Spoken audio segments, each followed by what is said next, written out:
There are conversations that challenge the way you think, and then there are conversations that change the way you see yourself. This is one of them. Today, I'm joined by Elliot Hagen, host of Mind Your Head podcast, where he creates spaces for raw, honest conversation around mental health, addiction, and the realities that most people keep hidden. But this isn't just theory. Elliot has lived through some of the darkest mental states, periods where he couldn't see a way out, where everything was internalized, and where coping looked like numbing rather than healing. In this episode, we unpack what actually shifted from suppression to honesty, from isolation to connection.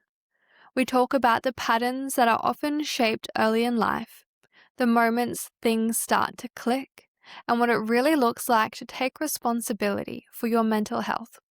If you've ever felt stuck in your own head, struggled to open up, or just want to better understand yourself and perform at a higher level, this conversation will give you both perspective and practical tools to start moving forward.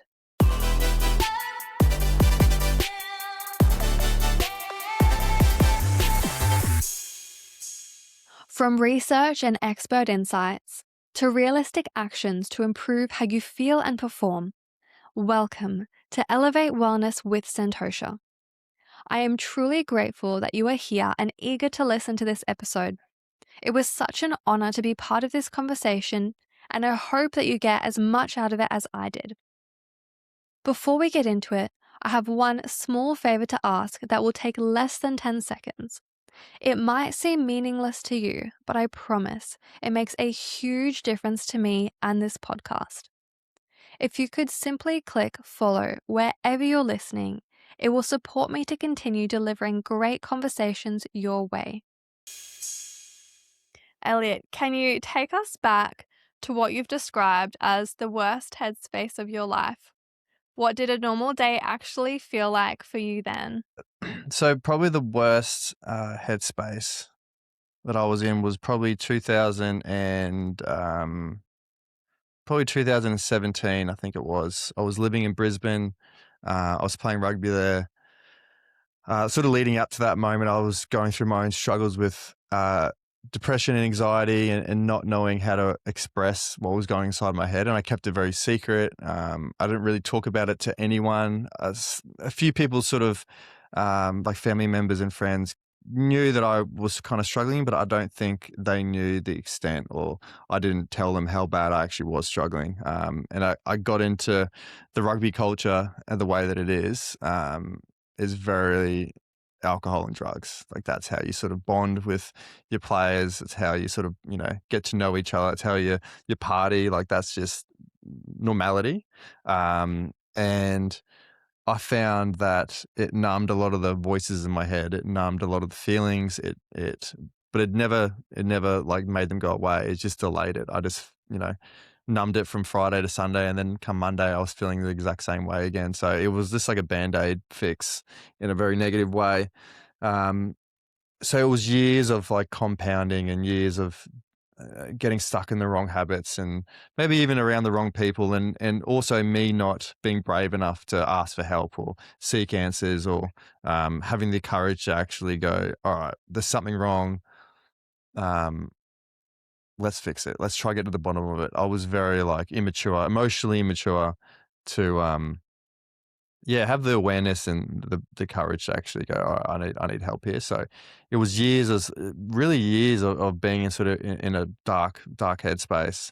And it got to a point in 2017 where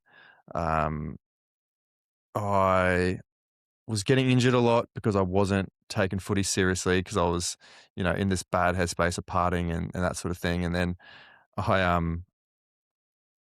thought that I was in a relationship for about 6 years, and I thought she was the problem. So I broke up with her. Couldn't tell her why. Couldn't say the reason why. I just said, this is what needs to happen, right? And I felt terrible. Like felt terrible that I couldn't tell her why. I just thought like, maybe this relationship is the reason I'm feeling like this. And I remember breaking up with her, and in a couple of weeks later, I was thinking, oh, that wasn't it. Like maybe it's my job. Maybe I got to change jobs. Or maybe it's rugby. Maybe I got to take a break from rugby. And I try to change so much externally about my life, and never once actually looked in the mirror and like pointed the finger at myself. I blamed everyone else for how I was feeling internally. But it wasn't until I changed everything about my life externally and everything was still the same. And I think that was like the realization that I'm I'm the problem. And I thought that I was unfixable. I thought that I was always going to feel like this. This is going to be my life. And I just remember thinking that, I had a thought like driving home from rugby training. Um, this thought of taking my life sort of crept in, and it didn't last very long. It was kind of like it would come into my head, and I thought that's stupid. You know, I would never do that. But even then, like even having the thought come in, that's not a good place to be in, because although I didn't act on it, I also didn't act on it in a good way in terms of like saying, "Hey, that's something's up. I shouldn't be thinking like this." So I just let it sort of snowball in terms of the next week it popped into my head again, and then the next week it happened twice during the week, and then before I knew it, that one little train of thought about taking my life that snowballed into me driving home like 3 months later going, oh yeah, how would I do it?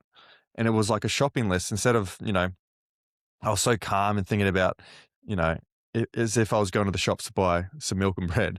I was driving home thinking, all right, well, how would I do it? I wouldn't do it that way because I want my family and friends to see my body. And like, that's how I was justifying it. Like I was going through it in my head. No, I'd probably do it that way because if someone found me, at least, it wouldn't be so traumatic for them. And like, I could they could say goodbye to me and they could see the body. And that's how I was thinking.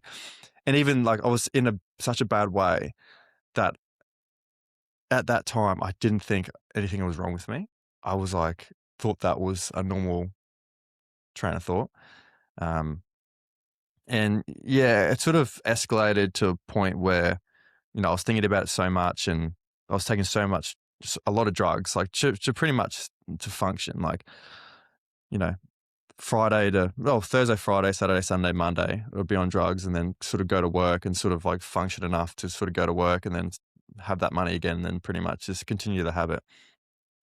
And I remember going out one night and everyone else like wanted to go home. It was like 3 a.m. The clubs were closing in Brisbane, and I was like, no, I don't want it to end. Like I want this high to stay because when I'm in a high, life's great. Like I don't have these voices. Life is meaningful. Life is beautiful. I was like, yeah, this is the best. I love this high, and I never want it to end. So I kept taking more drugs to make sure the high continues. And everyone's was like, oh no, we're gonna go home. And I'm like, I don't want to go home. Like, I was so filthy that everyone wanted to go home, and I remember just going back to my apartment in Brisbane and just being so depleted and just being so um, upset with life and how life turned out for me that I thought, I was going to do, incredible things in rugby, that this is where I am in life. And I just was like so much pity and, you know, victim mentality that I remember having a handful of drugs and just going, well, my life is like over. Like, I can't be a professional rugby player anymore. I've broken up with a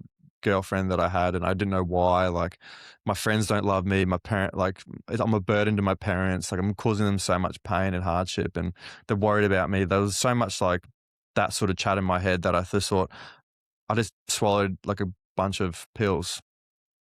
And I just thought, well, if I wake up tomorrow morning, then I guess we'll go about our day. But if we don't, at least I'm just out of this pain. I'm just over it. I couldn't handle the pain anymore. And like, fortunately, like I woke up like that afternoon, like the following day, and I had like vomit and I'd pissed myself and like I had a throbbing headache and I was so like delirious. I didn't know what was happening. But even then, like that was like halfway through the year around August. And then even then I was in denial. Like I didn't go seek help. I didn't think it was a red flag at all. I was just like, oh, Elliot had a big night. Elliot, I try to convince everyone else that it was just like, I just had too many drugs that night. Like, I'm all good.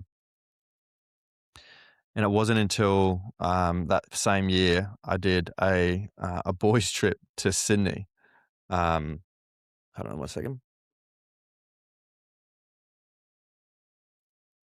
I did a boys trip to Sydney, and same thing happened. Like just lots of drugs and that sort of partying was happening over New Year's, and um, I ended up driving back, and I had like no sleep at all, and I couldn't get to sleep. Like once I got back to Brisbane after like 4 or 5 days of partying, couldn't get to sleep. My nervous system was just so fried that I was so terrified that I couldn't sleep. So I checked myself into hospital, told them what I had in my system, and they were concerned. Like they were really concerned. The nurses there. I was super dehydrated. I was on a drip, and I had to drink all this water. And I remember laying in the hospital bed, and because I spent all my money on drugs and alcohol, that I had no money to even pay for the hospital visit. So I had to call up my mum and dad, and you know, tell them, "Oh, I've just checked myself into hospital. Everything's all good though. Trust me. Like I'm all good." Like trying to convince them, I just need $200 to pay for this hospital. What's wrong with you? Oh no, it's all good. Like, I just had a big party. Like, you know what it's like. It's all just trying to like pull the wool over their eyes. And I remember like being on the phone to mum and dad. Must have been on loudspeaker. And dad was like, "You all good?" And I was like, "Yeah, I'm good." But there was like just that awkward silence where they knew I wasn't good, and I knew that they knew that I wasn't good, but no one said anything. But like, I remember that moment like it was yesterday, that we all three of us knew something was bad, something was wrong, but nothing was said. And I remember like the chaplain, the hospital chaplain came around. He was sort of doing his little rounds and checking up on people, and he came over to me, and I'm not religious at all. And he came and like tapped me on the leg. He's like, "Is everything okay here?" And I'm like, "Yeah, no, everything's sweet." Like trying to lie to him. And he looked at me, and he goes, "Everything good at home? Like, how are you at home?" And I'm like, "No, everything's fine at home. Like, it's this New Year's a couple of days ago. Like, give me a break." And he just looked at me, and he was like, "All right." And he just like had this stare like straight at me, and then walked off. And I just felt like fucking knew. Like I couldn't bullshit him. Like he knew, but he didn't like, you know, try to fix me or try to give me any advice. He just the stare alone, I was just like, fuck, I couldn't fool him. And to be honest, I probably wasn't fooling anyone else either. I think everyone else kind of knew, but no one really said anything. But I remember laying in the hospital bed and just like reflecting on mum and dad's life. And they came over from New Zealand when they were young, and they had 3 boys, and like they worked the same job for like 30 years, and they were all always present in our lives, and they were always, you know, driving us to footy trainings and every game. Like they show so much love, and they weren't earning, you know, back then they weren't earning a lot of money, but we still had everything we needed. We still celebrated birthdays, Christmases. We went on camping trips. We had like, I look back at my childhood with so much like fondness, and I loved every minute of it.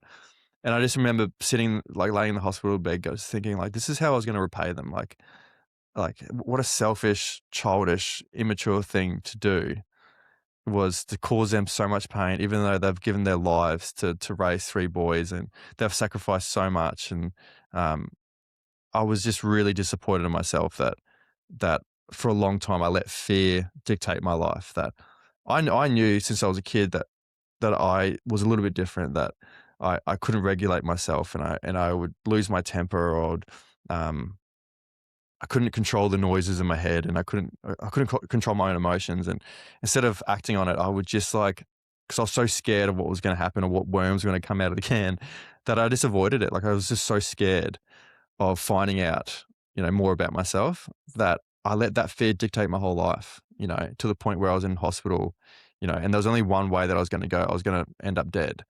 And the love for my mum and dad, I think brought me out of it. And it wasn't. I know a lot of people go to rehab, and um, that sort of started my journey through psychology and talking to people about the things. And it was a long road. It wasn't a quick fix. It was like that was just the beginning of it. And there was years and years later where, I was finding out more about myself. And when you get a partner, they highlight even more things in your life that you may not be able to see, or things that trigger you. So I think that moment was definitely in 2017, that was definitely the hardest moment. Like a turning point Mm, in hospital. yeah, for sure. Yeah, Yeah. I think it's that stepping out of yourself Mm, and that perspective shift.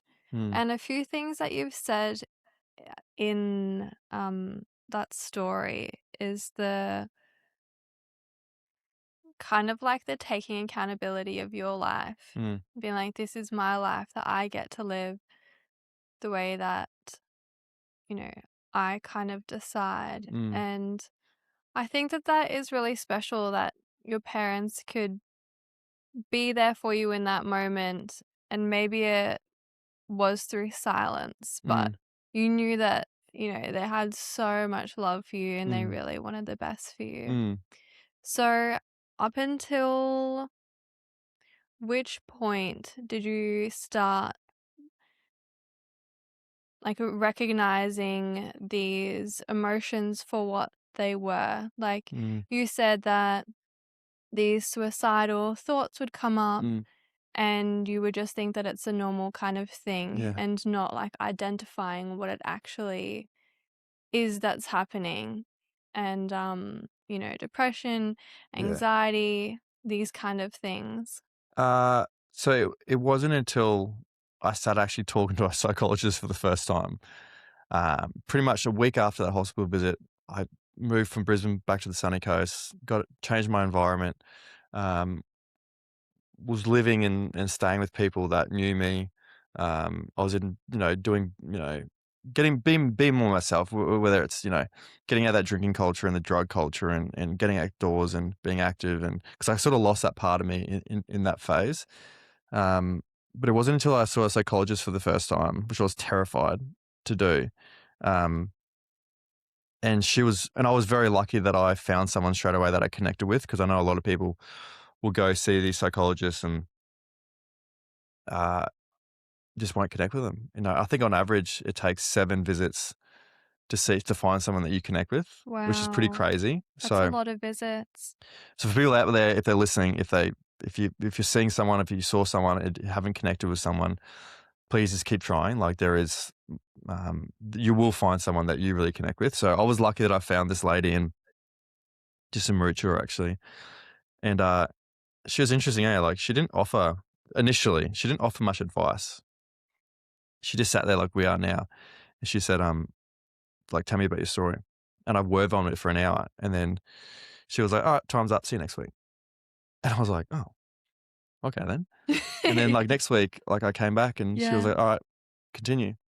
Wow. And then I would stop halfway, and then she would go, what else? And then I would word vomit again for like another hour. And she go, time's up. See you next week.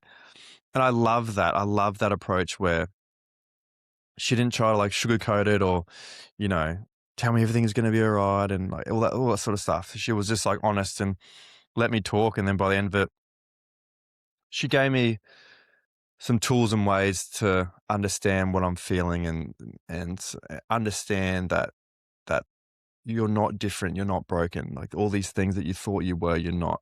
You know, the the anxiety and the depression came because I didn't understand myself fully. I didn't take the time.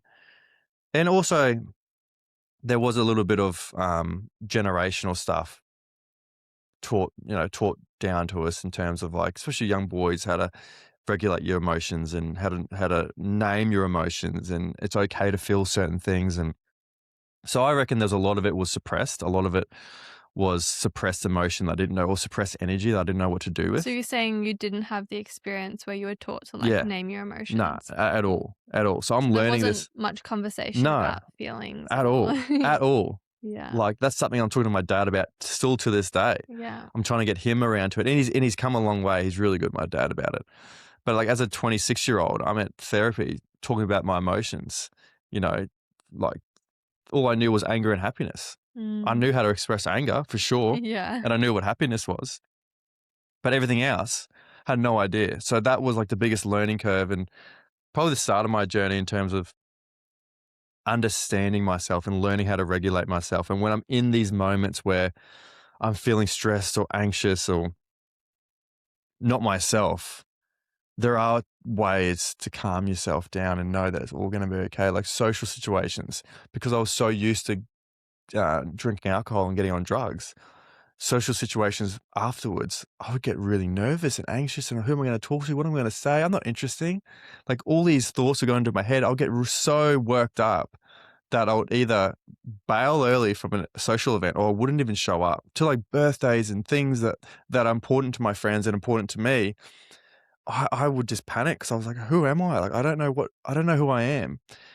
But it wasn't until I accepted these things and understood that just part of me and it's okay to feel these certain ways. And I just started voicing them like to people. And it's crazy when you start voicing these things that are such internalized fear and insecurities, you realize that um, there are a lot of people actually feeling the same way as you. Like you're not alone. Like you may think you're in this bubble and it's just you feeling like this, but I remember voicing it to a friend of mine, and she was like, I feel the exact same way before I go to social settings. I was like, oh, me too. And then like, just because we connected there about something so vulnerable, as soon as we went to a social situation, we would like gravitate towards each other and just chat. And before you know it, the anxiety's gone, the nerves are gone. You're in the moment, you're having a good time.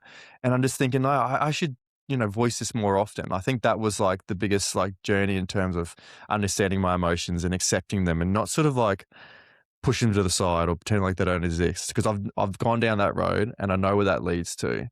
So the more I let them be shown and just let people see the real version of me, not for years I was like trying to put this mask on and want people to see me as how I want you to see me rather than the real, messy, ugly, beautiful, whatever version it is. Reality. Reality, the real human experience. I was trying to Yeah. control it so much, Yeah. and I think that was like sent me into a headspin. So me sitting here with you today, like this is the real version. Yeah. Yeah. I've heard that you've spoken about someone articulated a way that they felt with the depression, the anxiety, and also the experience with a substance abuse. It was you were at work and you decided to start listening to podcasts Oh, the rather whole than music. story. Yeah. So I think, um, so that's a good story. So that guy, um, I started listening to podcasts, um, out at work because I'm by myself for 12 hours, driving, and you get sick of listening to music, and I like listening to podcasts about people that I know or interested in. And this rugby player, ex rugby player, went on a podcast and he shared his story for the first time about the alcohol and drug abuse during his time playing rugby. And I was already a big fan of him, so I just wanted to listen to his story. And it was the craziest thing, because I remember listening to it out at work, and I'm not kidding you, like word for word, um, he said exactly what I went through and what I felt. And before that, I couldn't articulate it. I didn't have the words or the feelings. Like I was like, how do I put this into words? What exactly was I feeling then? And he did it. Like his name's Joe Williams. He ended up coming on my podcast, and I told him, I was like, mate, you're the reason I started like this podcast. It's crazy. But he put into words exactly how it felt for me, and it blew my mind, because for so long I just thought this is me. Like there's no one else gonna have the same experiences or same feelings. And um, that was like the really big spark in my head around, oh, maybe there's more people out there that have been through something like this and experienced something like this. We don't have to walk the same path. We don't have the same experiences, but you know, we all share similar feelings. We all cope in ways that are very similar to other people.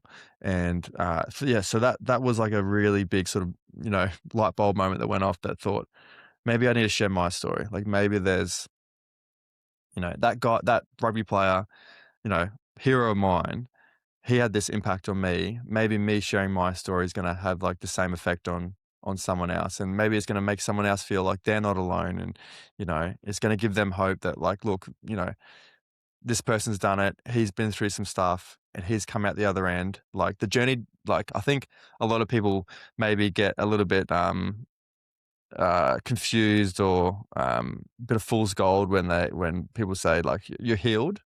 You know, I honestly reckon the work never stops. Like the moment I think that I'm healed, something else comes in, like something else is brought into my life where I go, I'm not healed. And It's a journey it rather is a than a journey. Yeah, for destination. sure. Like for Yeah. sure. And I think yeah, I think that and I honestly find the beauty in that because the more the work happens, the more I find out about myself, and I've become a better husband, a better father, a better friend, better son because of that. So I love that the work never stops because like every single day I find out something else that I'm like, oh, really? Like something new about me that I didn't know, whether it's something I've got to like correct or heal or, give that attention to. Like I love that about myself. So, what I'm hearing is what hit so deeply is that you felt that you weren't alone. Mm, And so many people do feel like they're alone in their experience. mm, And that's why your podcast is doing so mm, incredibly well, is that people can listen in to stories of people going through a hard time. And often that's the part that people will hide away rather than share. mm. And that feeling alone, I feel like everyone feels that Yeah. at some point Yeah. or another, Yeah. and just being able to hear someone's story, what they went through, how they dealt with it, what kind of strategies they used, what was the aha Mm, kind of moment, the mm. turning point. It's so powerful. Yeah, for sure. And I think that the loneliness is like what really sends people into a spiral. Like the loneliness kills a lot of people. And I think you can really get swept up in it a lot. I know I did, and thinking like no one's gonna ever understand, and that's what I try to do with the podcast is try to get as many people with different backgrounds, different journeys, been through different things, because I know it's going to relate to someone listening. Like I know that someone's going to listen to it and go, "All right, well, that's going to help me moving forward." Yeah. Mm. You've also spoken about you did an episode with your dad Oh, and that father. he Of it. shared some things with you in that episode that he hasn't even shared with his wife, which is Have you listened to it? incredible. I've listened to part of it. Oh, so this might take a while. Yeah. um, so I think the one with my dad, I think it was like episode 3, like the third episode I've ever done. Um, by far was the most life-changing episode that I've done. Like I've interviewed best friends and heroes of mine and, the bucket list people, but the one with my dad by far is the one that's changed my life and has had the biggest impact in my life. Just because, you know, f- for years growing up, we never knew dad's side of the family. We knew we only knew was one set of cousins in Melbourne that we got along with, but like we didn't know anyone else. Didn't know my grandparents, aunties, and uncles. We didn't really spend much time with them. Never went back to New Zealand. Like it was very hidden away. Okay, so I didn't know much about dad's childhood. Like there was a lot of like secrets and things that they kept from us to protect us. I get it.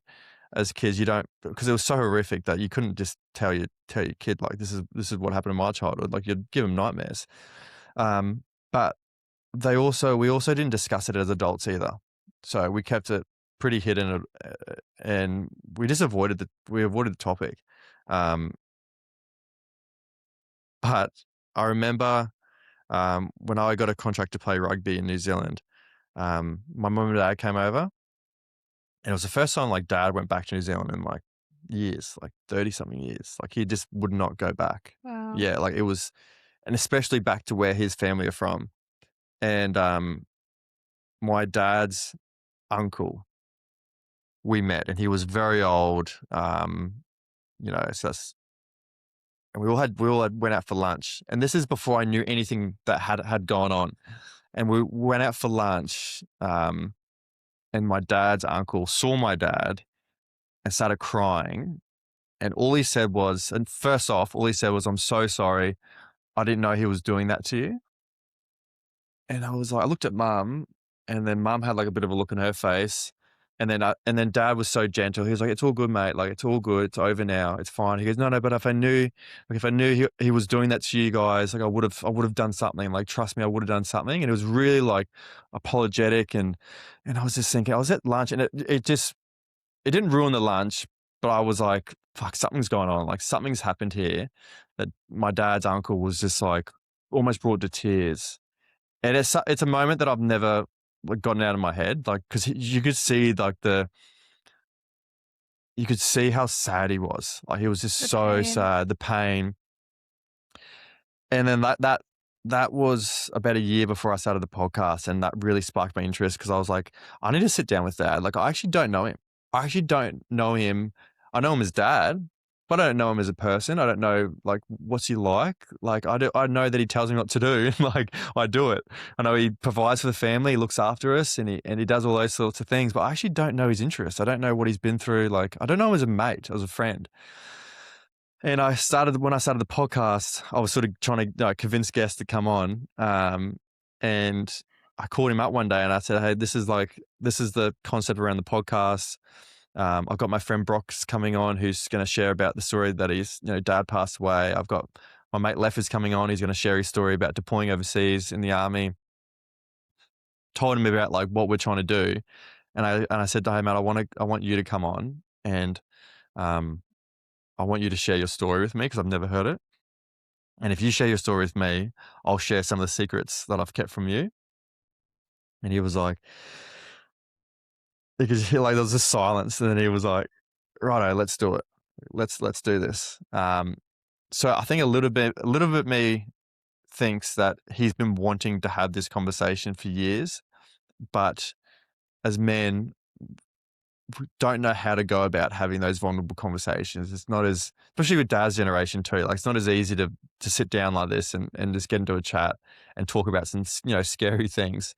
So that chat, yeah, it was easily like one of the most sort of emotional, eye-opening chats I've had with dad. And I remember like him just discussing his childhood and like what he went through, and his dad, so my dad's dad came back from the war, and obviously seen some stuff and turned to alcohol and a lot of violence in the house, and a lot of sexual abuse, and like you could probably say it as like torture, like in terms of what he was doing to the kids, and what he was putting the kids through. And dad hated going home, and he was so much stress going home, such a stressful kid.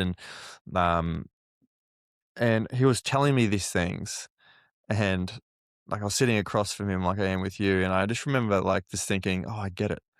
Like I get why you are the way that you are. I get why we were growing up and things would trigger you. And I'd think, why is dad a dickhead? Like dad's not a dickhead. Dad's in survival mode. Like dad is getting triggered by these things, because they remind him of his childhood, or they bring back memories, or they, the same feelings that he felt when he was a kid.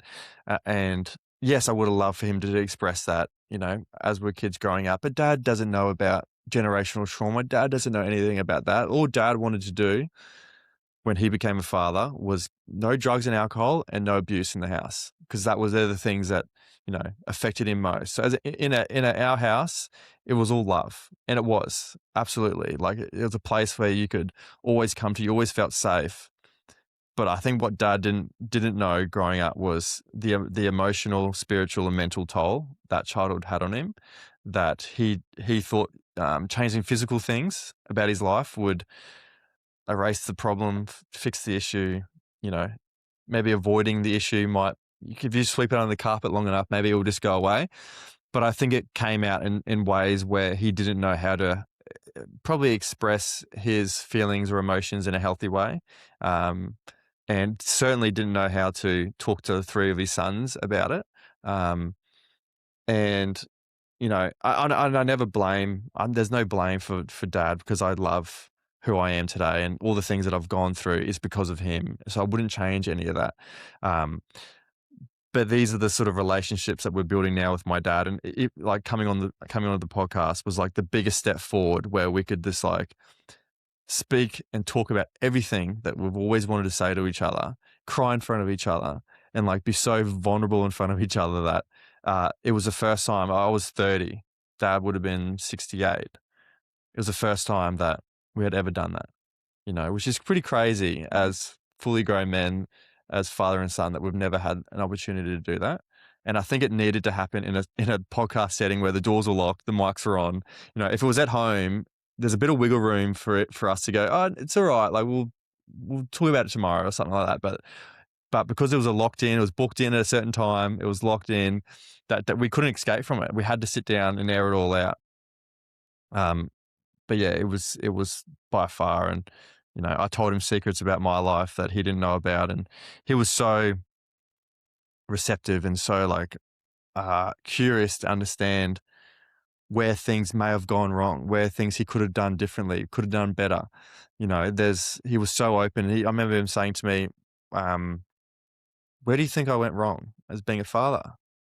you know, Oh, and for him to be in a state where he's open and to discuss that, and I made sure that like it's not about sort of right and wrong or anything like that because I love you, Dad, but that's incredible. yeah, but I said to him, one of the things that I think I struggled with was my emotional regulation, but also understanding my emotions. Like I had no understanding or education as a young man around feelings and voicing my feelings and being vulnerable and like your parents would always, but it's okay to cry, like it's okay, like just talk to us about it. I'm like, and I said to Dad, I go, yeah, you said those things to us but you actually never showed us how to do those things, like And children will learn way more by, like, being shown. rather than what you say. Yeah, So they could yeah, and like they could tell you one thing but if they're not doing it, like they're the role models, they're the leaders, they're the things that you should be modeling your behaviors from. yeah. Like if Dad was like, you can always chat to us. I'm like, yeah, but I could always chat to you, but you didn't talk to me as well. Like I didn't know how to like initiate these conversations. So they're the things that we chatted about a lot. And Dad was like, yeah, and I know now, like you know, Dad was saying to me that when he was growing up, the emotional siblings, the ones that expressed their emotions the most, were preyed upon. They're the ones Mm, that copped it the worst. So Dad grew up going, all right, well, if I shut my emotions down, if I suppress them long enough, I'll get left alone. And it did. It's survival.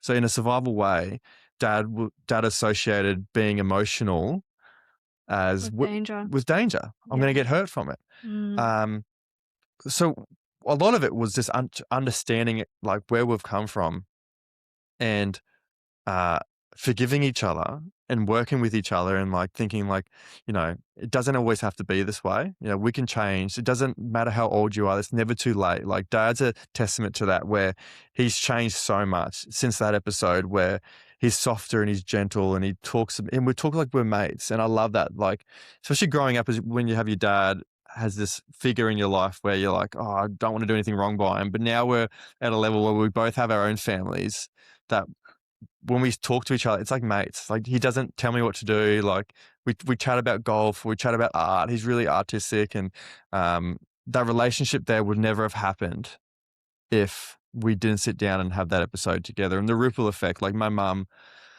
asked me like a couple of days after that episode aired and was like, "What did you say to him?" And I was like, I don't know. I didn't really say much. I don't know.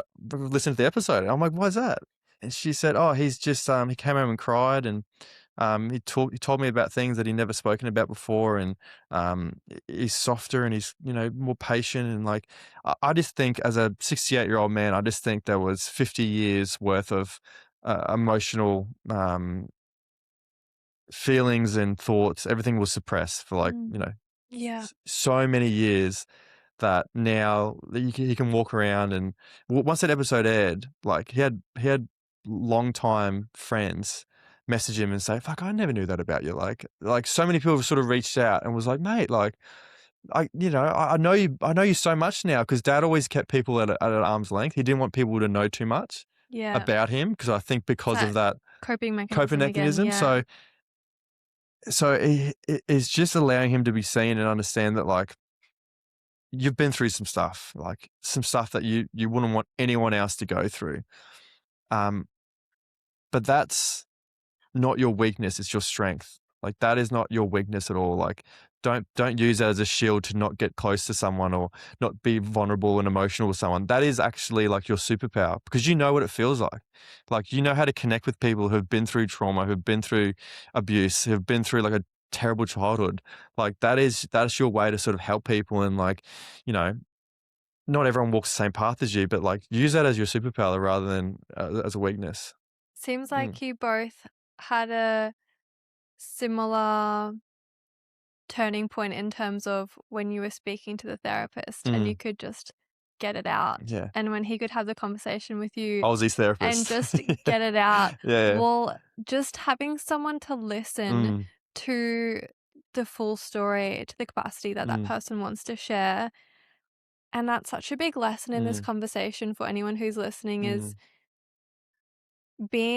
having the courage mm, to have the conversation mm, and share what's going on, even if perhaps it doesn't totally make sense. And for you, one of those mm, big turning points was hearing someone share mm, their experience. It's opening up and having that mm, conversation. mm. And it's had such a massive shift Yeah, without in a your doubt. entire family dynamic as well, which is It is beautiful. beautiful, and I think that's where the podcast started because I know the power of a conversation. Like, I know, like, the slogan for the podcast is, you know, "Conversations change mindsets," and they do. Like, I know what a sit down can do for someone. And you don't have to have all the answers. You don't have to have all the advice. If you just want to sit there and listen and just let that person be heard and get it all out, I know what that can do to someone. And for Dad, that podcast, like we sat down for 2 hours and just let Dad chat. And I think it is he's needed that. He's needed that for so long. And now, like I said, like the ripple effect of that episode with Dad, like everything's different. Like how he interacts with my wife, how he interacts with like Jordan's pregnant at the moment, and like just see him because he's got no daughters or anything. And I was like, because we're having a baby girl, and just seeing Dad be so gentle and caring with Jordan, and I'm just thinking, fuck, where was that? Like, where was that growing up? And he's just so like his whole demeanor and like how um yeah, how kind. I'm not saying he wasn't kind, but he's just Yeah, like, it's it's a different. shift. It's a massive shift. And then seeing him like talk to the baby and like Jordan's belly and like he's got his little art shooter in the backyard. He's like, we're gonna do art together and like and all this sort of stuff. And I'm just like, man, I love it. I love it so much. Like, you know, we've all had a big learning curve. Dad's had a big learning curve at a older age, and he's sort of coming around to it. And I know he's going to be an amazing grandfather. And I've had this massive turning point in terms of how I want to be a father. Like the key things that I've taken away from my parents, the things that I love, the things that I want to stay, and I want to implement in my journey as being a father. But all the other things that I was like, oh, there were the few things that um, maybe some needs that weren't met. Maybe there's some things that I would like to do differently. Um, but at And the end that's of part of it. that's part of it. Like at the end of the day, there's no such thing as perfect parenting. Like I'd say to my mum and dad because they sometimes listen to podcasts and listen to my story and hear some of the things that I was feeling at certain times in my life. And mum will have a little cry and she'll say, you know, I wish we did things differently. I wish we did it like this, like. And then she'll say, "But I didn't know to do it like that." And I'm like, Mum, you guys did your very best. You had the best intentions. You never meant any harm towards us or any negative, you know, outcomes towards us. Everything you did was to try to protect us, love us, and keep us safe. That's all you could ask for. I never have any bad feelings about my childhood whatsoever. And I want to make sure that they feel that every single day because um, they're my heroes. Like that what they've done for the family and the people that they are, and like they're the funniest like mum and dad. Like they're weird and they're kooky and like they say some weird shit and they got a great sense of humor. But I look back at my childhood and I've had the fondest memories. Mm, That's amazing. mm, Having a childhood that you can look back on and know that you were really truly loved mm, and that they had the best intentions and mm, that safety. And not a lot of people get to, well, hopefully a lot of people, but some people don't get to experience that, mm, which has huge ripple on effects for example, for your mm, dad. mm. And it is that point of knowing I need help and being able to say it. Mm. From your experience, what kind of shifts actually occur behind the I think I need help and going from maybe just being in that experience to that shift? Um, I've always thought that hitting rock bottom is a great place to start for a shift. And I've, Yeah, you know, and if you survive. exactly, Yeah, exactly. And I've always had chats with people going, all right, well, rock bottom, you have two ways. You have two options, nothing else, right? And I would love for people not to experience a rock bottom, for them to go, I need to get help, right? But that was the biggest motivator for me in my experience, was hitting rock bottom and going, all right, I got two options here.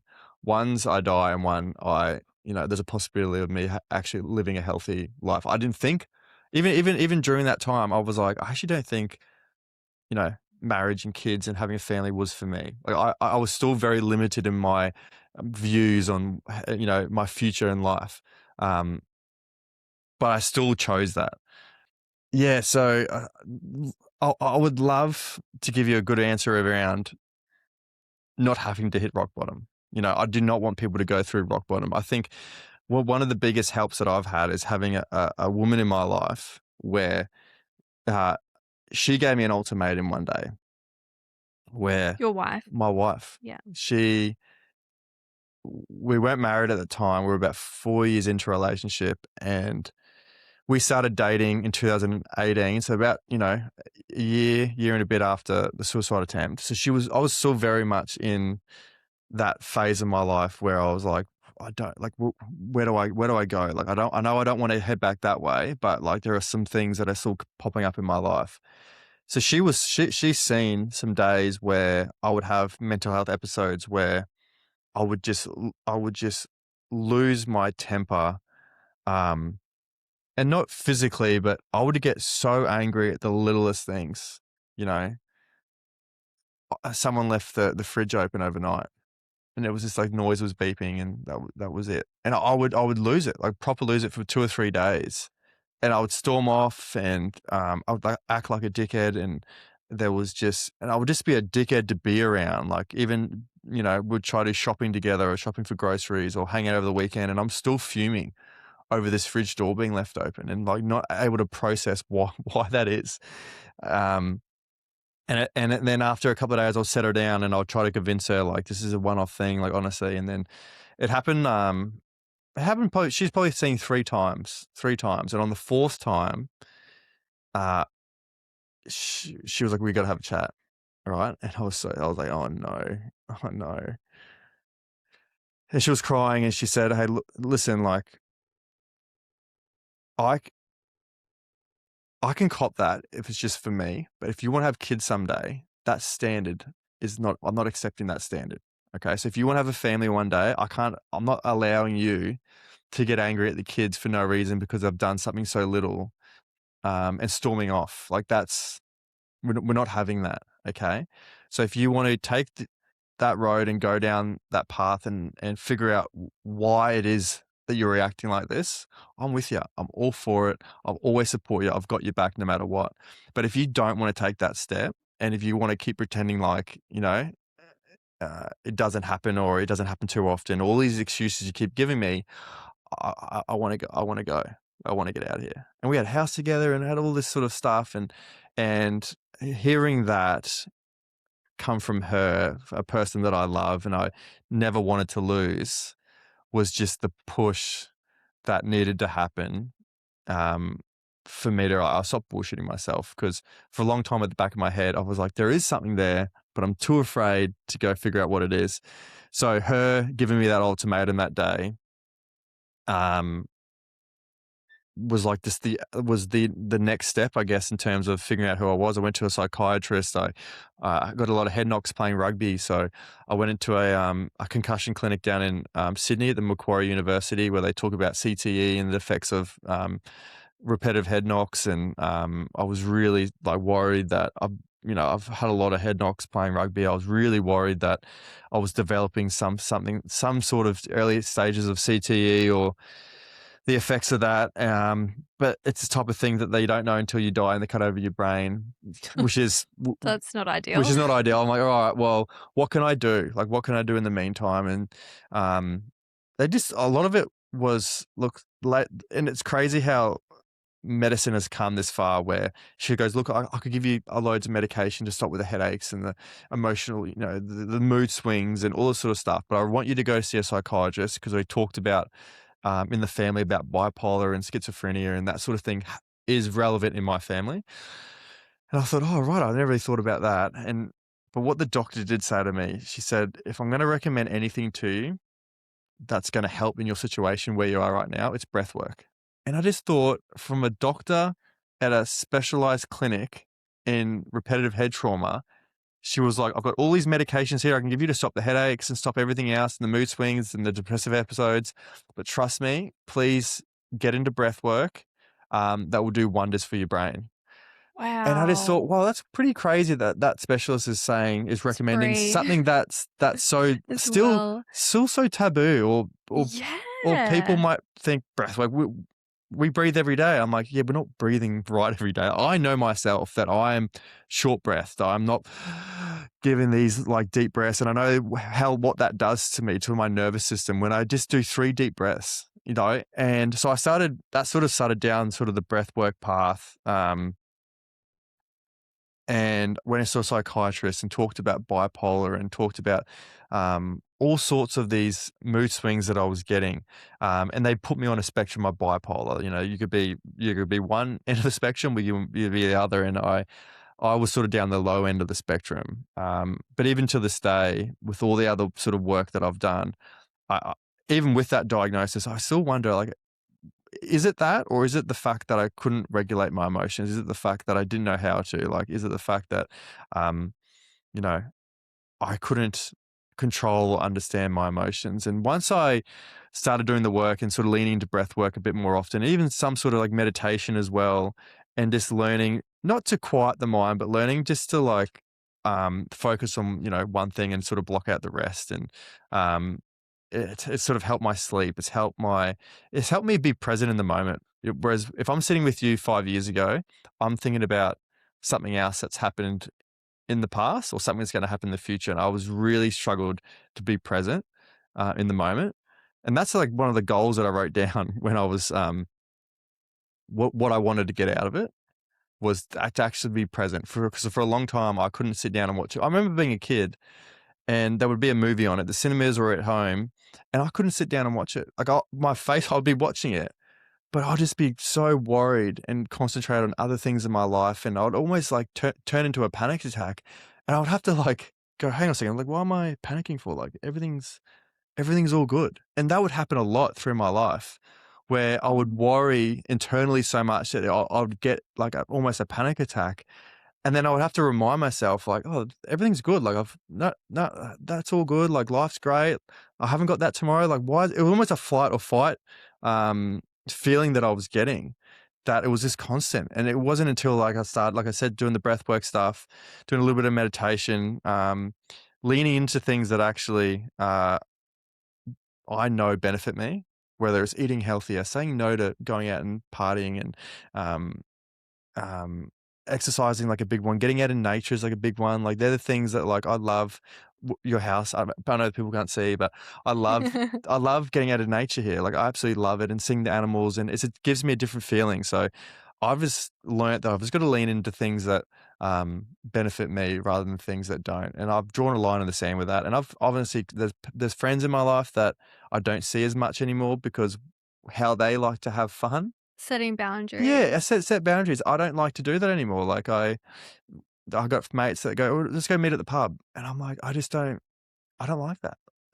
If you want to meet at the beach, or if you want to go have a gym session together, let's get around that. But in terms of going out and drinking and that sort of thing, and uh, putting boundaries in place was like a massive thing for me in terms of my mental health, for sure. Breathwork for me has also been Yeah, super yeah, powerful. nice. When I It'll often be if I'm driving somewhere Mm. from A to B, and I have my list next to me that I've written out, and I'm reading over it, and then I open my little calendar book, and I'm like, shit, I need more days in this week. And then I'll have that same like sympathetic drive Mm, starting to occur, and breath work helps so much. mm, And it's crazy how much simply even the proportion of your inhale to mm, exhale mm, can alter your bodily functions. mm. For example, one that I use frequently is just extending my exhale to be longer than the inhale, Yeah. which like Mm, is so easy. yeah. And sometimes I'll do a count. Sometimes I try now to not count, to Mm, just like let myself be aware of the breath. yeah. But it's amazing because this like the physiology behind it, Mm, which I love, it's my jam, is that when we have a longer exhale proportional to the inhale, is this compartment that the heart is in mm, is kind of like compressed a little bit because yeah. it's like smaller. And then this sends a feedback mechanism to the brain to slow down your heartbeat, Mm, to slow down your heart rate. And so this shifts you into that parasympathetic portion of the nervous system. It literally calms you down. instantly. And Yeah. it works so well. I'll do it like coming home from, like, if I've done a podcast or coming from the gym and I'm a little bit excited or I'm a little bit like anxious or I'm like, oh, that was really good. I'm thinking about tomorrow.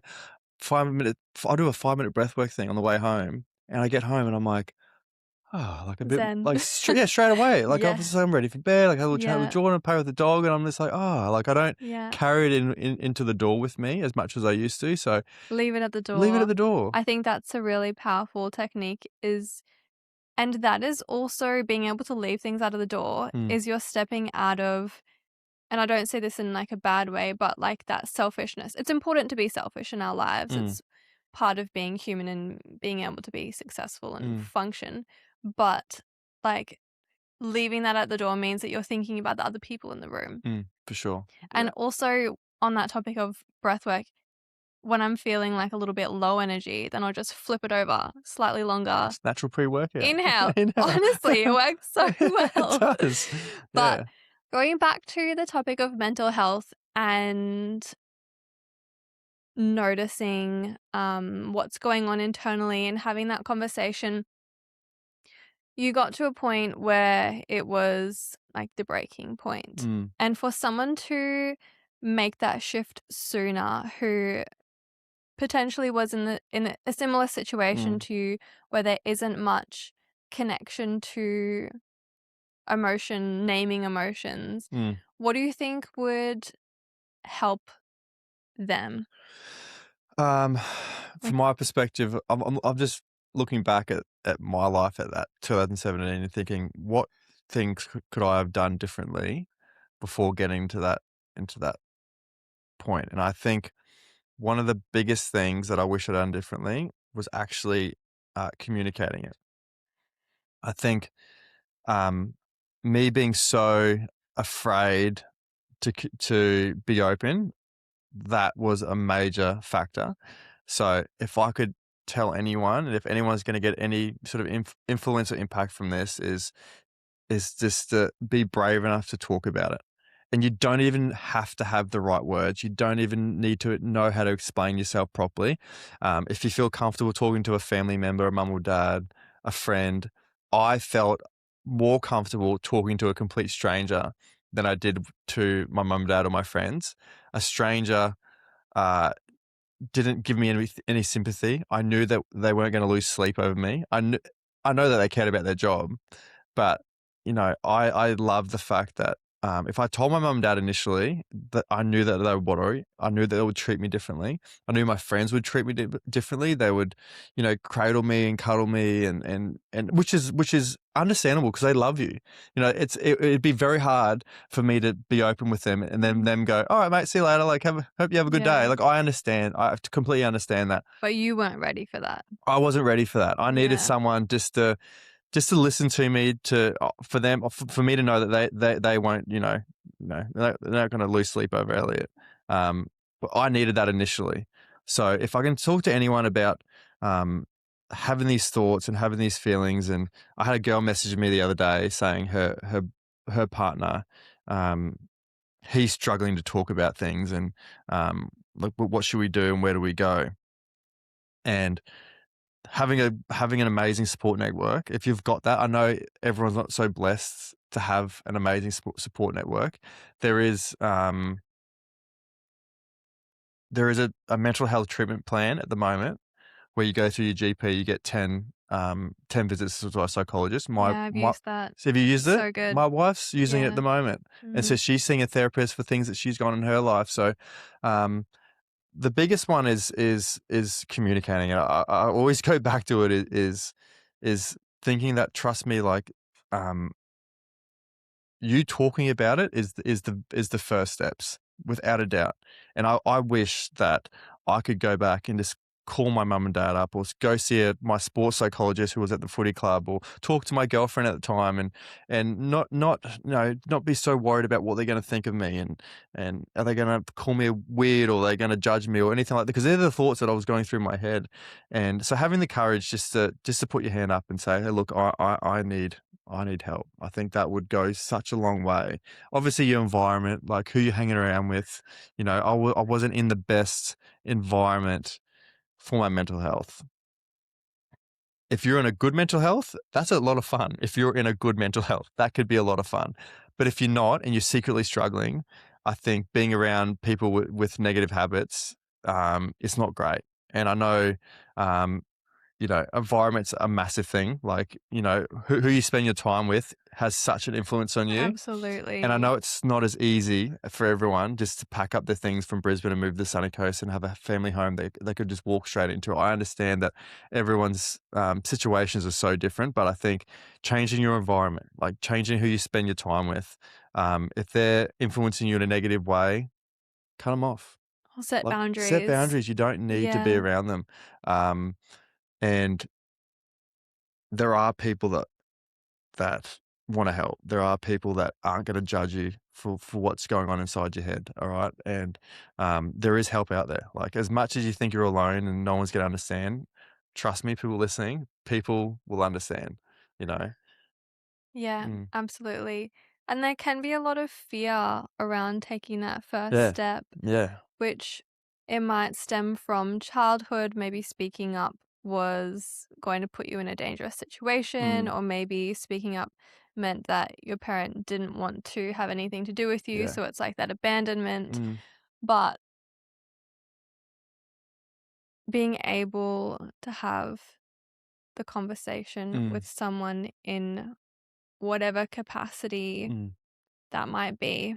This has helplines. I had a good friend of mine who called one of the hotlines because he was struggling, like, and I asked him about it, and he said it was such a good experience. Like, they helped him so much. So there are services out there. I know seeing a psychologist and a psychiatrist and getting into these appointments, it does take a lot of time. I realize that. Um, but there are sort of other services out there. I know Beyond Blue does amazing things. Um, they've got hotlines out there where my mates use, so there are definitely services out there if you need it straight away. So, in terms of a strategy from a point of being in a dark mental space, Mm, would be acknowledge, seek help, keep working on it because yeah, the yeah. work's not going to end. No, it doesn't, and But it gets better. it does. Yeah. So I saw something the other day, and they talked about, um, when you're in a really rough spot, and you think you've exhausted all options, and Yeah. and you think that maybe taking your own life is the only option that's gonna stop the pain. They talked about death. The opposite of death is possibility. So Yeah. when you take your own life, there is no more possibility of you having a future or That's a your beautiful possible life. So analogy. I Yeah. think about that and think about, just always choose possibility, because you just never know. Like, at least give it a chance. Like, I remember now and think, there's a point in my life where I never thought I would have a family and have kids and have a wife and, live this life that I'm living now. And I cherish it every single day. I look at my life and I go, 10 years ago, this wasn't my future. 10 years ago, I never thought I deserved this. I never thought I was worthy of this. I never thought this was ever going to be part of my life. And now I'm so grateful that I chose life. I chose possibility. It wasn't easy. I think we live in a world now more so than when I'm not too sure how old you are, but more so when I was growing up, that we live in a world now where it's comfort of everything. It's an easy life. Oh, I yeah. want it now. I don't want to work for it. If you want a girlfriend, swipe right. If you want food, Uber Eats. You know, if you want a job, just do this. Like, you know, comfort is something that we're so conditioned to now, that we think that if you're struggling, you know, I don't deserve to be struggling. Why can't I just fix it tomorrow? Like, but that's Want it to be fixed quickly and quickly. easily. And I think that is to our detriment, especially to our young people, where they've grown up in this instant gratification world where you can have whatever you want and make yourself feel better whenever you want. All the porn, all the distractions out there, you can just have it, make you feel better.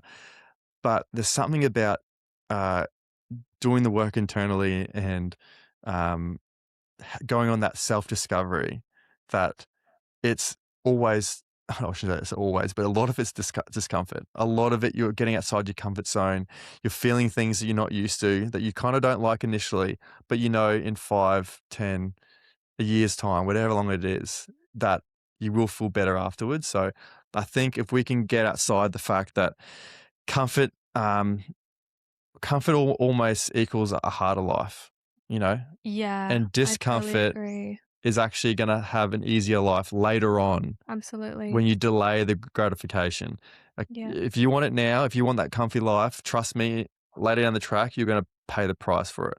But if you do, you know, if you get outside your comfort zone, if you do things you're afraid of, you do things you don't like, um, all in the name of growth and self development, trust me, later down the track, you're gonna reap the rewards from it. And it's getting comfortable in that discomfort. And when you continue down that path, Mm, your capacity increases. mm, So maybe at the start of the journey, a little bit can arise and you mm, can feel into that discomfort. mm, And then a little bit further down the track, you have more capacity for more to mm, arise. So maybe it feels even like it gets worse before it gets better, mm, but it is still a step forward. mm, For example, in your journey, acknowledging that and that you were not in the best mental mm, space, and then taking the steps forward meant needing to go deeper mm, into the mm. discomfort. Yeah. And I think for someone listening, just keep taking those little steps forward. Yeah, it's I tell people a lot that it's the best thing I ever did, you know, and it's the scariest thing I've ever did. You know, they come hand in hand. It's the scariest thing, but it's also the best thing.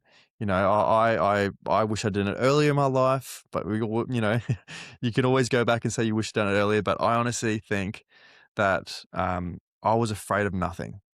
I what like that fear, that wasn't real. I don't know why I was building up to be this most, you know, scariest moment to go deeper into myself and figure out who I was, and um, to nominate all these things that are triggering me in life and actually put words and feelings to it and start healing. I was so afraid of that. And it was just afraid of the unknown. It was no specific thing that I was afraid of. It was just the unknown. It was just I don't know what's going to happen. It's That, like why we're scared of darkness. yeah, You just don't know what's you just there. don't know what's there, and that's what it was. And I Yeah. look back at it and go, "Oh, well, I wasn't afraid of anything. There was actually nothing there to be afraid of." Like, the fear comes from not knowing, and I absolutely love that this journey that I've been on, right? And it's not easy and it's discomfort, but it's rewarding and it's worth it. Every single time, it's worth it. And I tell people that I got some friends out at work who have been through some stuff, and they go, "Oh, I'd rather just not talk about it." And I'm like, "Okay, but what do you think that's doing to you later on?" You know, they got a young kid, and I was like, Do you not feel like you're passing that on to your young kid?" "No, no, but I tell him he's okay to talk about it." I go, "Oh, so it's okay for him to talk about it, but you can't talk about it." You know, I'm like, You're modeling these behaviors, and you want to set the example. And trust me, mate, you might not think that it's passing on, but I'm telling you, it's all passing on. So Yeah. they go, "But it's really scary." And I'm like, "I know that it's really scary, but it's the most beautiful thing in the world, isn't it?" Like, to find more about yourself, to find out all these things that, are gonna make you a better person. Like, at the end of the day, all this stuff is gonna make you a better person. Mm. And even, like, being with Jordan and having her in my life, it's my responsibility to be the best version of myself. Like, it's people look at it as selfish to put yourself first, in terms of like your health and, doing things that light you up and, concentrating on your fitness and what goes inside your body and all these sorts of things. But she gets the best version of me every day, and I take pride in that. Like, her being my wife, I wake up every day going, all right, how can I be the best version of myself? And it doesn't have to be massive things. It can just be like these small one percenters that you do every day. And like, okay, how am I going to be the best father? I know, like, there's no such thing as perfect parenting, but for me, like, how can I be the best version of myself that's going to serve everyone else in my life? That's Mm, beautiful. mm, And that's the best that we can do is to mm, be the best version of ourselves. mm, And I think that comparing yourself to yesterday, comparing yourself to last week, the yeah, last year mm, is far more healthy yeah, than, for example, comparing yourself to someone else yeah, who maybe is further along in their journey in yeah, some way, but yeah. not really in a different way. Exactly. Like, you can never look at someone's life and go, they've got it better than me, or, they're so much further than me, because you actually don't know what they've gone You through. have no You have idea. no idea what they've gone Yeah. through. You have no idea what they're dealing with right now. I just want to look back and make sure I've got this little photo of Elliot. I don't know if I've got it on my phone, but he's wearing like a white wife beater tank top, and he's got these pink You shorts say little on. Elliot, Yeah, like you when you were a yeah, kid. yeah, yeah. Yeah. He's got these pink shorts on, and he's got Yeah. this pink hat, and I'm probably like 8 years old. Yeah, probably 8 years old, maybe a bit younger, and he's holding a footy ball, Yeah. right? And I just look at that photo, and I just want him to be proud. Like, I want him I look at him and go, "Man, we've been through some stuff, and I got a lot of it wrong, and I've chosen some wrong paths, but I've learnt from it, and I'm not gonna make those same mistakes again. I'm gonna make new mistakes, and that's fine, but they're gonna be new lessons I'm gonna be learning." Healing never It ends. never ends, and It but gets deeper. I want that Elliot to be proud of him, and I look back and I Yeah. go, "Okay, well, 10 years from now, 45-year-old Elliot, I wanna make him proud," you know? Yeah. So I'm constantly thinking, whereas before I would just look at present Elliot and I don't really care about the future because I didn't see a future, where now I'm thinking, "All right, well, how can I be better every day?" And that, 10 years from now, that's gonna be my hero, and I hope he looks back and he's like, "Oh, thank you for doing the work now, because then I don't have to do it later on," you know? Yeah. So, yeah. I think little Elliot can be proud. Yeah, so do I. Yeah, I reckon. I was asked some time ago now who is like someone that I look up to, like my hero Mm, kind of thing. Hero was not the word that was used, something along those lines, however. And I took a little while to answer, and I said me, mm, which sounds selfish and entitled that's and cool. all the rest of the things. But I was like, no, me in like 10 years, Mm, because that is the person that I'm striving to become every day. mm. And that's the only person that we should be looking up to. It shouldn't be some kind of celebrity or, Beyonce. you know, but just like the best that you can be in the Yeah, environment that you create and yeah, the experiences that you've had. And that's the best we can do. yeah. And it can be so much more expansive than what we think. If that person in 10 years is your role model, Mm, it's probably a better word, mm, then what if you get there in 5 years yeah, and then you set a new goal and it just continues? Like, mm, not setting a ceiling or a boundary to how far you can progress toward this best version of yourself and yeah, this 1% better, like, being the best partner you can be, being the best mm, parent you can be, being the best friend, the best yeah. child. Like, I think that triggers me a lot, actually, when people say, "This is just me. This is who I've always been." Where there's a habit coming up, or they get, you know, jealous, or they get, angry at certain situations, or, "I'm just not good at this," "Oh, this is I was born like this." And I was like, "No, no, no, no, no, don't ever say that. Like, we can all change, we can all develop, we can all get better, we can all, you know, get rid of baggage or bad habits, or we can always unlearn and learn new things." So, Even if it's hard. even if it's hard, I think I want to have that, influence on people where they think it's never too late, or they're never too deep, or they think, "Oh, I've always been like this, so I'm always gonna be like that." No, no, no, no, no, no. It's that's actually not real. That you're creating that, that reality for yourself is actually false. You can change, you can always improve, every single day. It doesn't have these major, like you said, these major things, but it's get a little bit better every day. Like, the life presents you opportunities every day to work on stuff. Like, I am a lot more patient I am now than I was before, but I have moments where I wish I was as patient as Jordan. She is the most patient human being on the face of the earth. And I'm like, how? How can you be like this? But she said to me, there's opportunities every single day to be patient. You're just not looking for them. So if that's true, which it is, because I now there's opportunities, I see opportunities every single day to instead of go, oh, that, okay, just hold it together.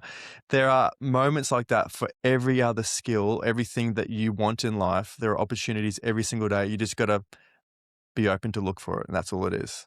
Mm. Absolutely.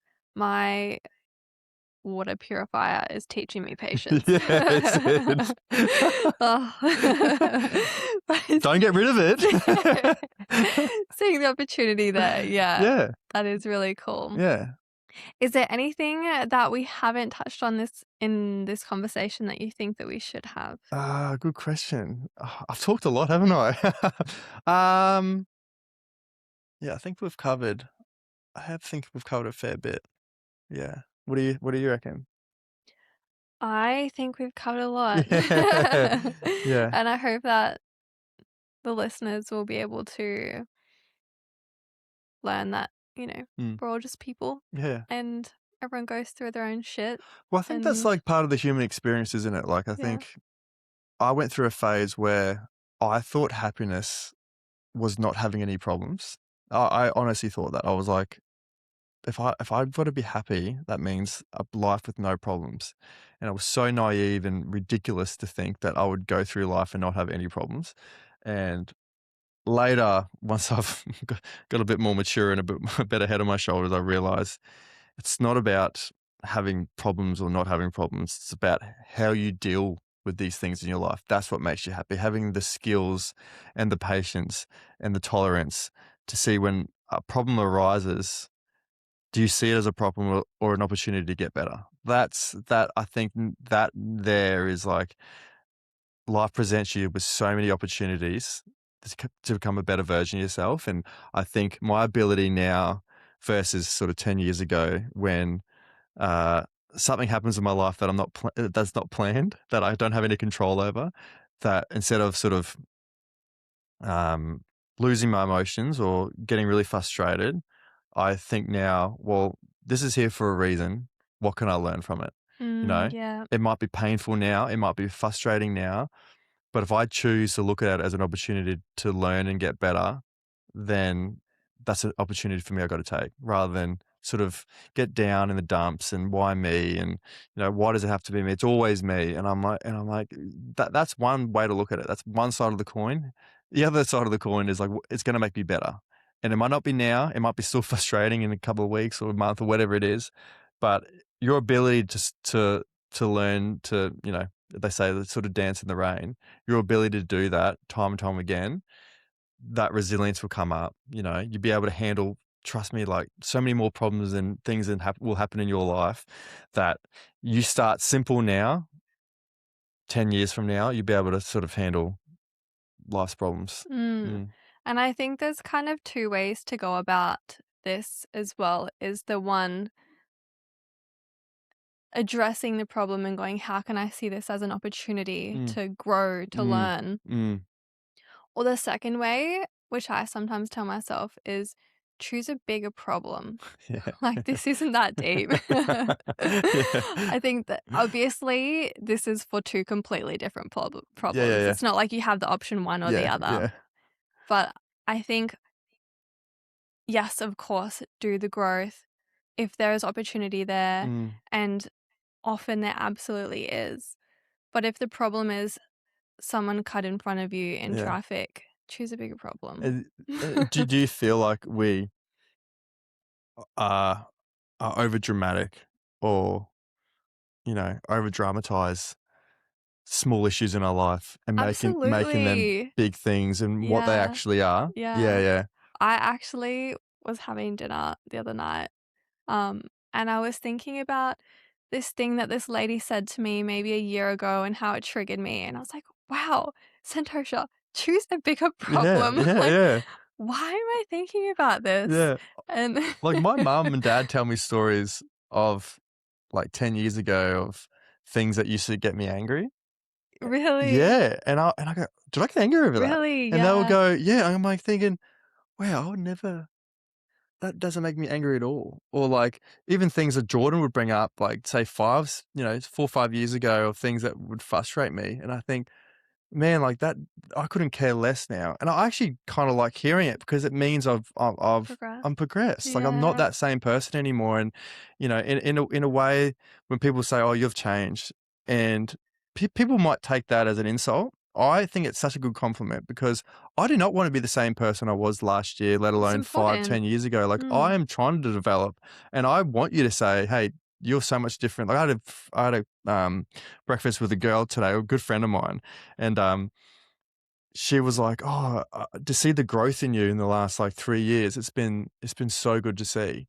And I love that because I'm trying really hard to be a different version and to get better, and when people sort of, they see it and acknowledge it, I'm like, "Oh, it is, like, I have come a long way," because it kind of feels like when you're in it, it kind of feels like, "Oh, have I, have I much changed at all?" But then when someone sort of speaks it from sort of the outside in, you think, yeah, there has been a large amount of growth. Yeah. Mm. And that's special that you have people in your life Yeah. that can acknowledge the growth and the Mm, change mm, and see that in you. mm, And it's so important to have those people in your life. Like, the people that you have in your life, in particular, the 5 people who are closest to you, mm. shape who you are Yeah. so much. So much. Yeah. Like, you have shaped Jordan, Jordan Mm, has shaped mhm. you. Yeah. Your kid is gonna shape you so much. Yeah, I know. She will. And vice She will. I versa. know. Yeah, it's incredible. Yeah, and that's something that I've learned as I've sort of gotten older and older is the circle around you, it doesn't need to be that big. It does not. Where when I was sort of struggling, to especially during my teenage years, especially at high school, where I was kind of insecure and just wanted to be liked and wanted to have friends and Like wanted every to, teenager. yeah, wanted to fit in and I wanted to have attention and wanted to have the girls' attention. I kind of like thought the more friends I had, the more I'd feel enough, or the more that I would feel whole, or the more people would like me if I had enough friends. Quantity rather than Yeah, quality. and as I've gotten older, um, I've sort of gravitated towards, just a certain group of people, and I thought that that's all I need. I don't know why. I don't know why I was younger and I thought I needed all these friends, and I'm still friends with them now, absolutely. But the need and want for more uh, is slowly going away, and the need and want for quality, things that make me feel good rather than the insecurities taking over. Like, I love that I've got 4 or 5 really good mates that I see quite a fair bit, and also my family and stuff. I was like, that's enough for me. Like, I don't need or want anything else. It's a huge internal shift Yeah, the big time. from seeking that validation externally Mm, to then knowing yeah. that you can give it to yourself internally Yeah, exactly. and doing all the things like Yeah. if you need your breath work, getting out in nature, moving your body, maybe meditation if that works, a call with a friend. Yeah, and that's actually a conversation I had with a friend about this. Is they they put all their energy all into their partner to to have their partner be their source of love, their love, happiness, love, safety, all these things that they put responsibility in their partner to give to them. And I just thought, well, what, you know, just what would happen if God forbid anything happened to you guys and you guys broke up? Where would that source come from then? And then he said, "Oh, what do you mean?" And I'm like, "Well, it's a bit of a burden and a responsibility to put all that on your partner, that she has to provide the love and the happiness and the joy." It's very codependent. Very codependent, Mm. right? And he goes, "Well, how do you have it with Jordan?" And I said, "Look, I love Jordan, and she's the greatest human being I've ever met in my life, and my life has changed dramatically since her being in my life, and I'm a better person. I don't deny that at all. But at the same time, I'm happy with me. I love who I am.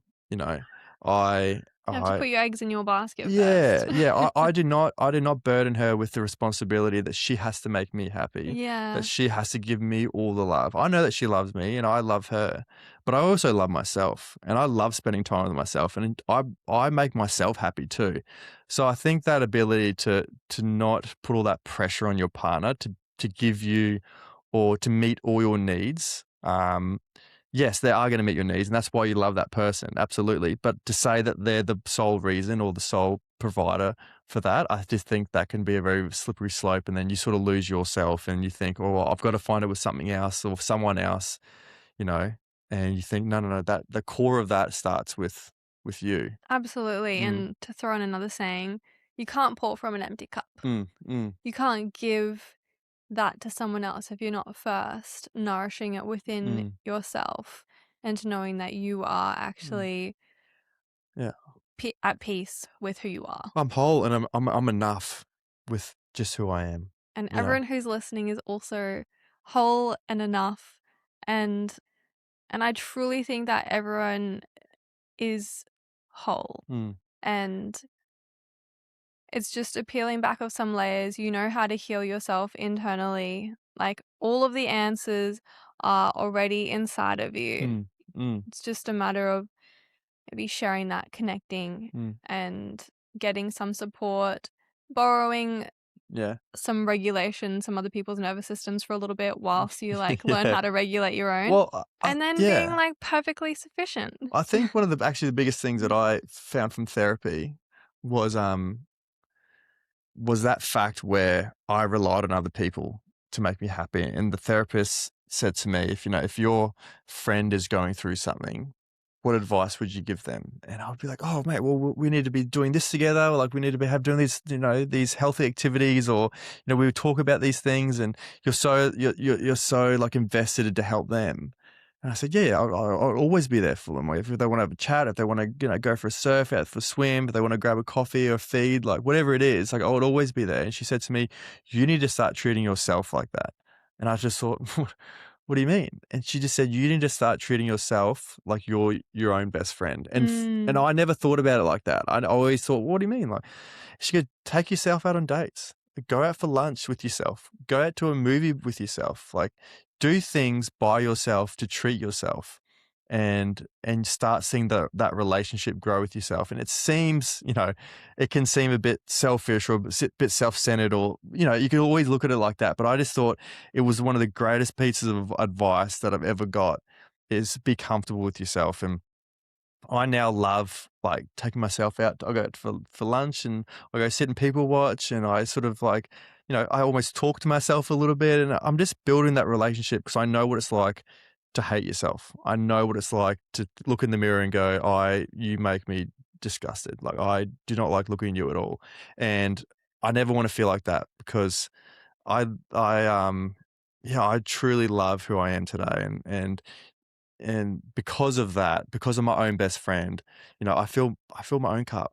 I don't that codependent or relying on someone else to meet your needs. Like, I don't need that in my life. I absolutely love, yeah, I love going out on dates, and taking myself to the gym. Solo dates. Solo dates, How and like good. I do. I actually love it. Like I'm so comfortable being by myself now, and the thoughts that used to scare me or the thoughts that I used to try to numb, uh, they're there, but I know how to talk to them back, and I actually have conversation. I don't know if people might see me at the gym or something like that, or might see me out and about. I'm like talking, but I'm just like having conversations where like, if I feel anxious in the moment, I know Just why it's. name it. I know why Say it's it. there. Have you Yeah. read the book Internal Family Systems?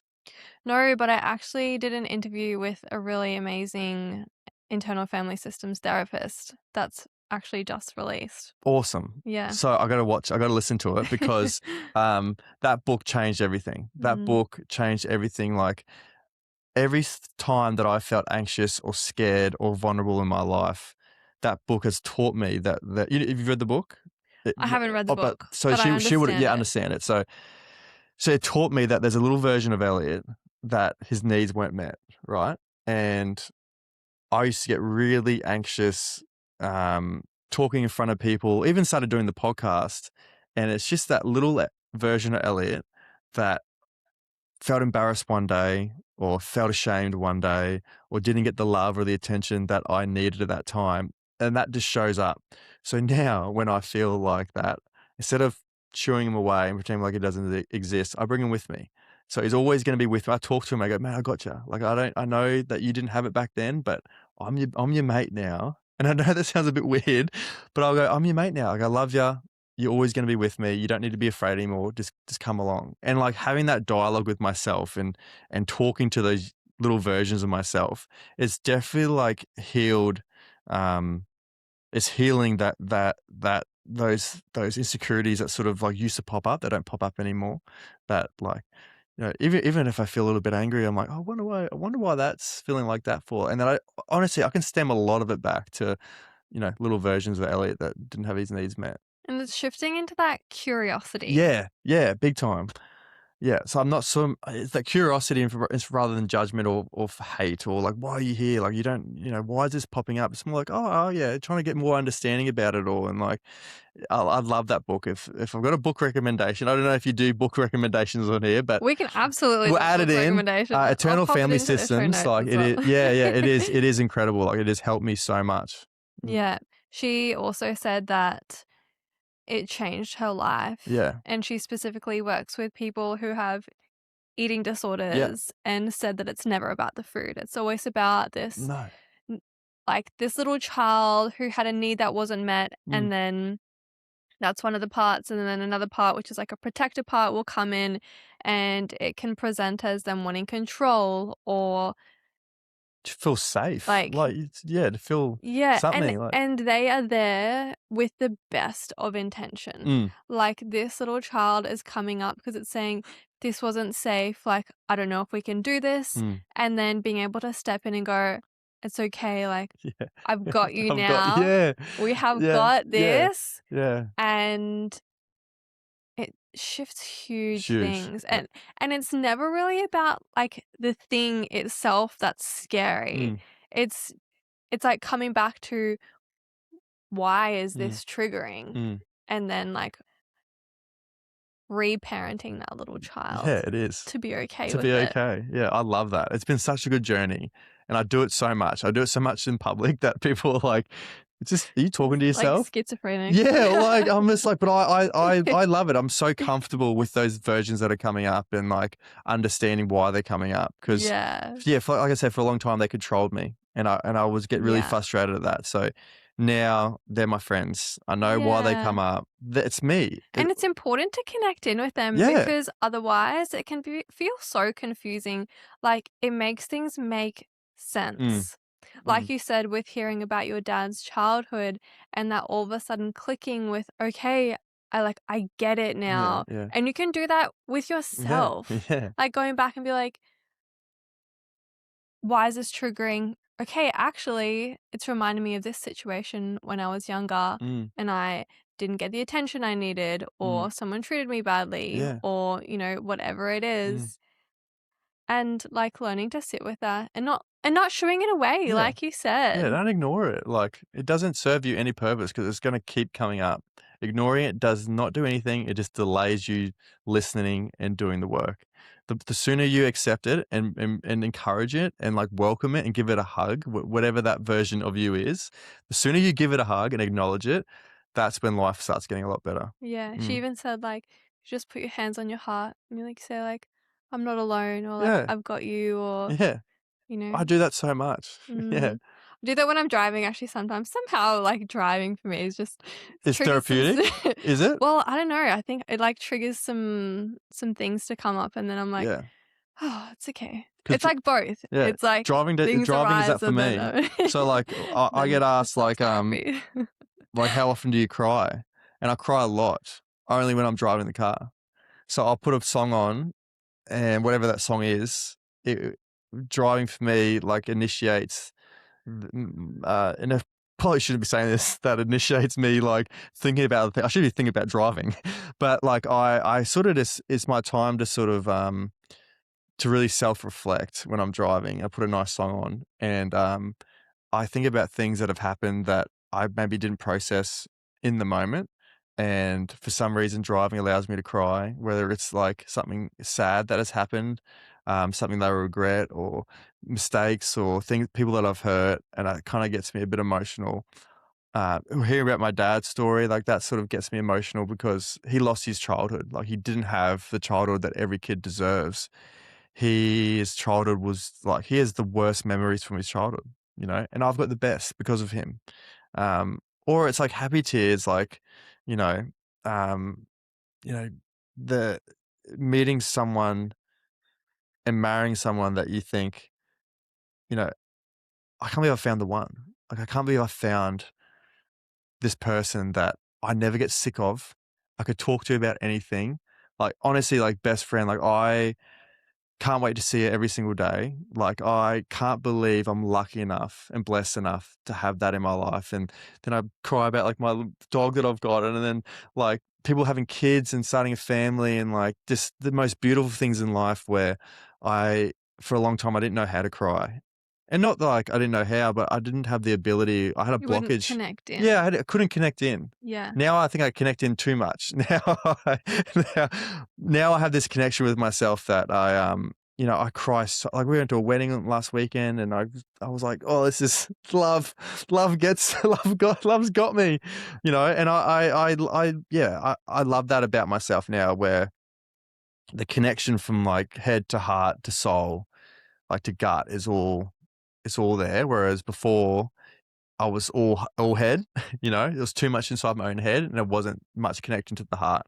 And now that bridge is there now, that the ability to feel things and feel it all, and like if you want to cry, like what a privilege it is to feel emotions. Like with such a privilege that I can see a sunset up in Mullaney with Jordan and my dog, and just think, how good is life, to the point where you start tearing up. You think, how The the gratitude. gratitude. I love every part of my life. I'm not saying every part of my life is easy and fun and, um, on this pedestal. Like there are some times where I'm stressed, but I love being alive. But it, like, gets to be this good. I get to have this opportunity. It gets to be this good. Like I loved every moment of it. Yeah.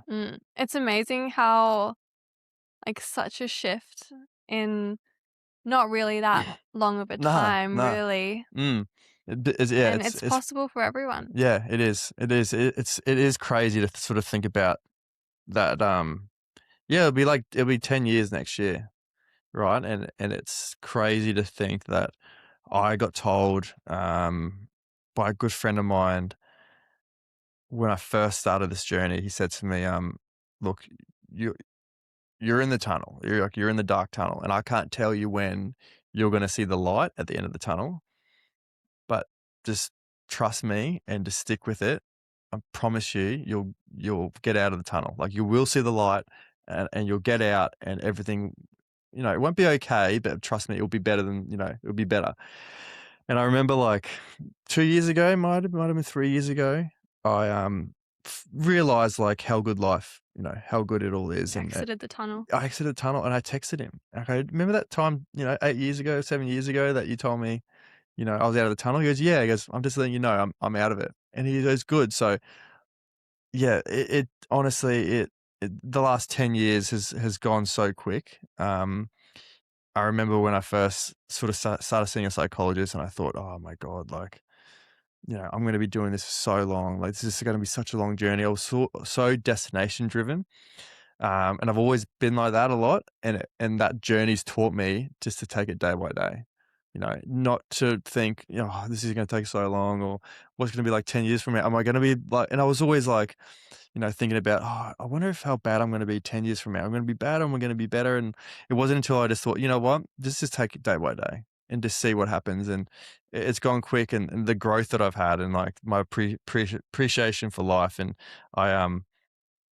I do think about like that Elliot in 2017. I do think about him and just have so much empathy for him, and um, understand that what he was going through was real. And um, I never wish that upon anyone. I never wish, and this is probably why I started the podcast, is because I just don't want people to go through that. I want them to know that there is hope, and there are ways that you can change your life. But yeah, I just have a lot of forgiveness for him. I don't look at it in a negative way. I don't hate that version of me. I was just in a part of my life where um, it was all too consuming.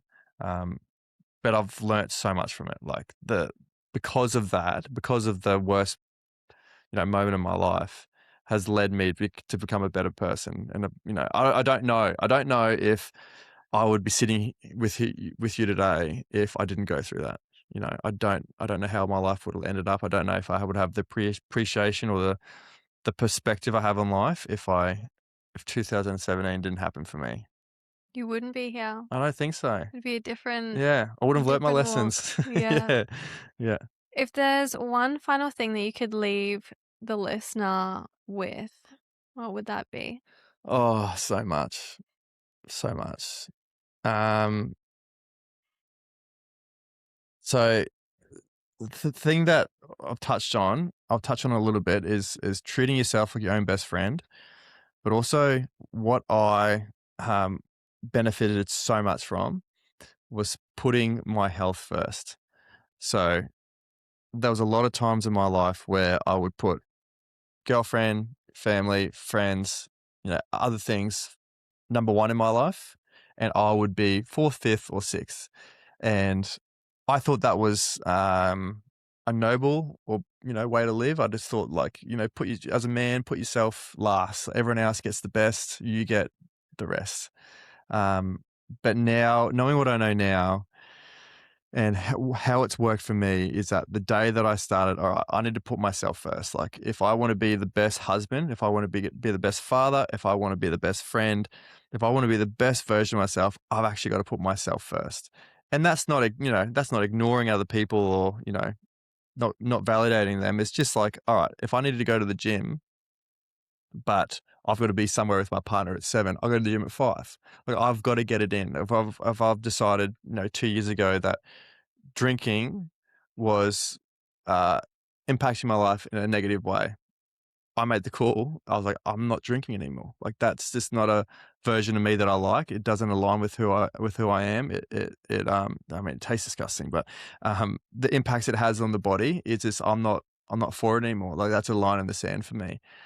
So putting my health first has benefited my life in so many ways. It's made me a better person. And it's just small, simple things, keeping promises to yourself. Like, if I said, I got a cold plunge, I used to have a cold plunge at my house, and um, every single morning I was like, I'm doing 3 minutes every single morning. Even in the middle of winter, I'm doing a cold plunge every single morning. And that, That is very mentally tough. well, Holy moly. but it was also teaching me to keep a promise to myself, because if I can't keep a promise to myself, how am I going to do that to my wife? Is she going to look at me and go, he's reliable? Is he going to do what he says? And I think that was a really big opportunity for growth, where I was like, I'm going to be a man of my word. If I say I'm going to be there for you, or if I'm going to say as simple as I'm taking out the bins, and I got to do it, if I don't do it, that they're nasty, creepy little habits that will stick in with your life, and they'll translate through everywhere else. So, It's like creating the evidence to yourself of who you are. yeah, Yeah, exactly. And you need to do the evidence. You can't just talk your way into it and go, "Oh, no, I'm a reliable person," but you're not. Your actions showed It's like something else. data for your brain Exactly, to like exactly. recalibrate who actually am I. So if I can pass on a bit of knowledge, it's just please, people, put your health first. Like that will push you in such good stead. It will impact so many relationships in your life, with what you're eating, the people you're around, what you're consuming.